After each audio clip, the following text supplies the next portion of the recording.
Pratap, a bit about how the design now is so global, right? And it's not that it's the first time that Indian cars are being designed globally or internationally. Right? Car brands have used global studios to design cars in India.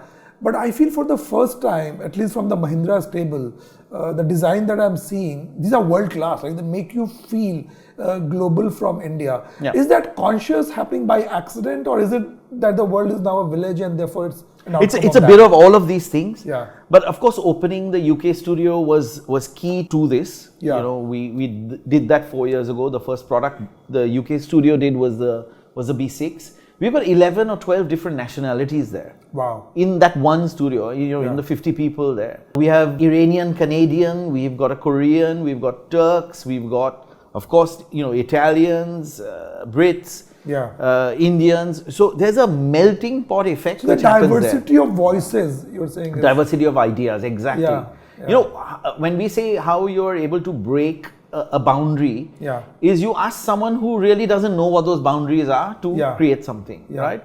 Yeah. Because they're not bound by this even minimally. Yeah. Someone from Canada doesn't know what a Bolero is or what a Thar is. Yeah. But you describe that product and they have a view of it. Yeah. Now it's my job as the long title you mentioned. It's my job to curate that. Yeah. But first you have to have those inputs on the table. You have to have that input. Yeah. So the funnel's really wide. We start with that. Yeah. We make both the teams globally compete for all projects. Wow. The funnel is wide. We take the best ideas and distill that to the final product you see. Yeah. But it's very important to have the global voices. And our India team, they've all traveled. They have access to all the information. We have a great exchange program. They come across for 3 months to the UK and vice versa. Our team visits here. Yeah. They did a deep immersion in the villages just last month. Nice. To understand some of our customers, because our customers are so varied. Yeah.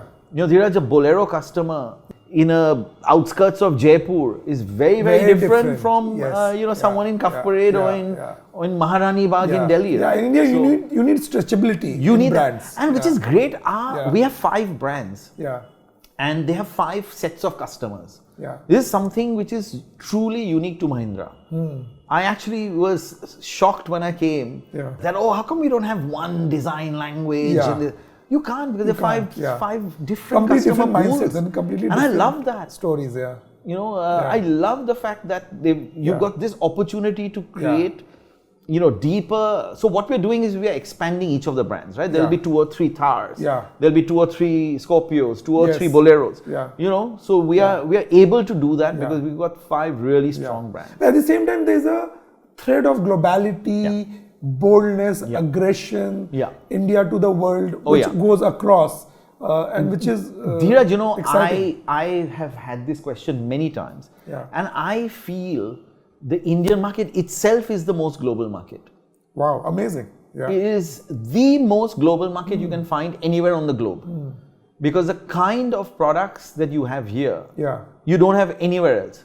So for example, sub 4 meter category exists only here.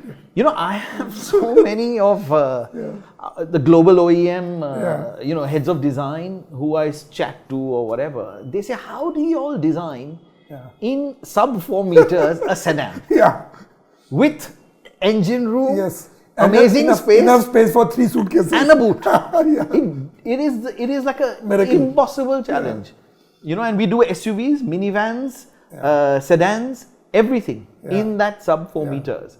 So the challenges here are pretty severe, and they don't exist anywhere else.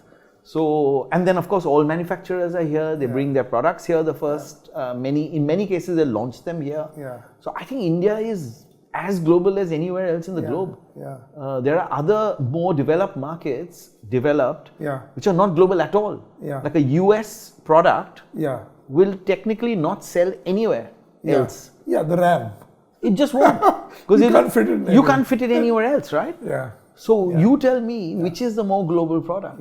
But in terms of, I agree with you, in terms of taste, you have to bring in that touch, But I also feel that we're moving in terms of design from constraint maximization to a certain sense of optimization, right? I mean, like you said, if you want large wheels, you'll get large wheels, right? I think that opening up, that celebration of joy and design is beginning to happen. I think, Dheeraj, when the company sees some success, Yeah. success breeds success, Yes. right? So Yeah. even the engineers get bolder. Yeah. They say, yeah, let's try this. Yeah. Yes, and going back to your global point, yeah, of course, in other markets, there are these big wheels and Yeah. that combination.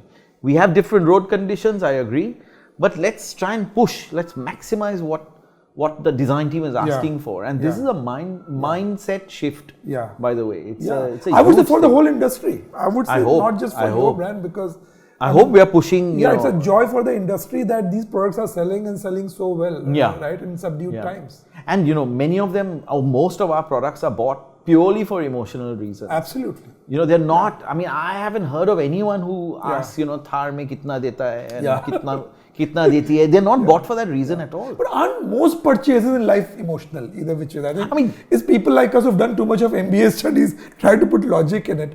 But people respond to things viscerally, right? You like something, you want to own it. Absolutely. And if you can then bring it at a price point, Yeah, of course. which is accessible. attractive and accessible. I mean, we bring features which cars multiple times our cost aren't able to deliver, right? Closest to a B6 or a 9E in terms of features would be something for 60, 70 lakhs. Yeah, I saw that. I mean, the fact that they were compared to German cars. Yeah. In terms of engineering and then the pricing is amazing. Yeah, absolutely. Pratap, let's talk about collabs a bit, right? You've done some amazing work on that, right? Yeah. The Batman series, like flew out of the shelf, like this. What was the thinking behind it, and how are you approaching collabs? When we launched the Black B6, a lot of people, social media, photographed it and said, "Oh, my Batmobile," and or someone commented, "Oh, looks like a Batmobile," because of the foam language and all of that. And then we got together with Warner Brothers, and they said, "Hey, why don't we do this collaboration? We'll it'll be nice, quick and dirty, and we'll get on with it." So we got together with them. We used a very specific bat. Yes. There are many bats in Batman, which I didn't know. I always thought there was only one. Yeah. We used a very specific bat, and we said, "Okay, let's do 300 because kaun lega yaar, after a point, how many fans are there?" Yeah. So 300 was too less. Then we increased it to 999. Yes. We did that before. The good thing was we said 999 before we opened the bookings. Yeah. So if someone wanted 300 and said, "No, I want to be one of 300," they had the choice of not being part of 999. Yeah. So So it was very important. That okay, it's going to be 999. You're going to be one of those, which is in a country of 4.5 million cars. It really is limited. Yeah. And it absolutely flew. I was shocked. So we obviously sold out in 2 minutes 15 seconds. 135 seconds to be precise. And then we started getting inquiries from Italy, from Malaysia, from the US, you name it. Because of the global franchise or the reach of Batman, the car got noticed everywhere. Nice. But we are sticking to 999. Yeah, so. now we can find a way to auction them or something. But great fun. Great fun to do something like that. And it's the only ever Batmobile you can buy. Yeah. Also collabs with Shantanu Hazarika, Not One, for 3XO. Yeah. So is there a pattern strategy on collab with brands, cooler people in art, etc., and bring that Gen Z young mindset, or these are... what we've noticed, you've got to be cooler as a brand, again for mind share of a certain segment of the customers, but again they are looking at many things in life. They aren't only looking at cars, right? So car people think that the world is only looking at cars. That's the problem. That's the problem. It's like in my industry, people say, but in this category nobody's done. Like consumer doesn't look at life through categories. And no category.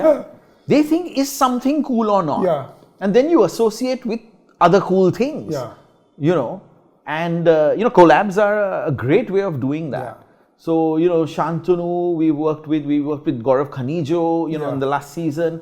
So we've done these collabs, and they it may not relate to direct sales the next day. You won't okay, we had deposit somewhere in people's minds. It makes you a part of a cool world or a cool factor or something that's with the times. And I think they're great. We do a music and fusion festival in South Africa, for example. Sure.